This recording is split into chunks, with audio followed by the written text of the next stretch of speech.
जोशीमठ में जमीन दरक रही है, घरों की दीवारों में दरारें पड़ गई हैं, हालात बद से बदतर हो चले हैं। लोगों को समझ नहीं आ रहा है वो कहां जाएं, क्या करें। जोशीमठ की कैसे बचेगी जान।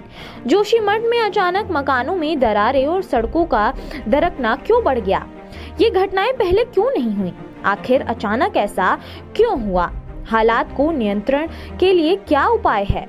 क्या सच में नहीं बच पाएगा जोशीमठ शहर? इन संकटों के बीच टेरी यूनिवर्सिटी के सीनियर इकोलॉजिस्ट ने संकट से निपटने के लिए खास जानकारी दी है।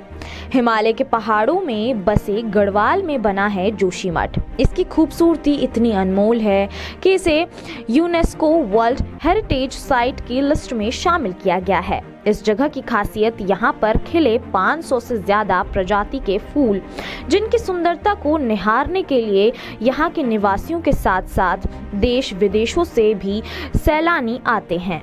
लेकिन आज जोशीमठ पर संकट का बादल मंडरा रहा है। आखिर क्यों दरक रहा है जोशीमठ? पहले क्यों नहीं हुई ये घटनाएं? विनाश की कीमत पर तो नहीं हो रहा विकास? ग्रीन टूरिज्म से निकलेगा हल? जमीन दरक रही है, घरों की दीवारों पर दरारें पड़ गई हैं, जमीन फट रही है, जनजीवन बुरी तरह से अस्त व्यस्त है, डरे सहमे लोग पलायन करने को मजबूर हैं। ऐसा क्यों हुआ और अब क्या किया जाए जिससे यहाँ जान माल की हिफाजत हो सके? इस बारे में टेरी यूनिवर्सिटी के सीनियर इकोलॉजिस्ट डॉक्टर श्रेष्ठ तायल ने कुछ महत्वपूर्ण जानकारी दी। बिना किसी भूकंप या प्राकृतिक आपदा के ये स्थिति क्यों बनी? इस पर डॉक्टर तायल का कहना है कि उत्तराखंड में जो हिमालय पर्वत की श्रेणी है वो बहुत ही यंग माउंटेन कहलाती है। जो मौलिक संरचना है उसके आधार पर ये बहुत कमजोर पहाड़ियां हैं। यही वजह है कि यहाँ पर हर साल भूस्खलन के बहुत सारी घटनाएं होती हैं। इलाकों में पेड़ों की कटाई की वजह से भी कमजोरी आई है।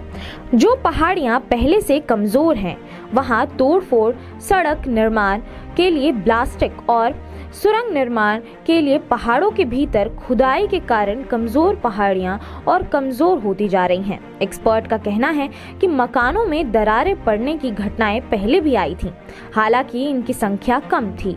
निर्माण की गतिविधियां बढ़ गई हैं, परियोजना लागू कर दी गई है, जिससे पहाड़ों में अस्थिरता आई है। ये बात सही है कि विकास के बिना तो हम रह नहीं सकते, लेकिन हमें इसके लिए एक संतुलन बनाना होगा। उनका कहना है कि प्रकृति के साथ बहुत ज्यादा छेड़छाड़ न कर संतुलन बनाने का प्रयास किया जाए। दोनों को समांतर लेकर चलना होगा। लोगों की संख्या बढ़ने पर ग्रीन टूरिज्म से ही हल निकलेगा। उन्होंने कहा कि उत्तराखंड में पर्यटन बढ़ना भी इसके पीछे एक कारण है।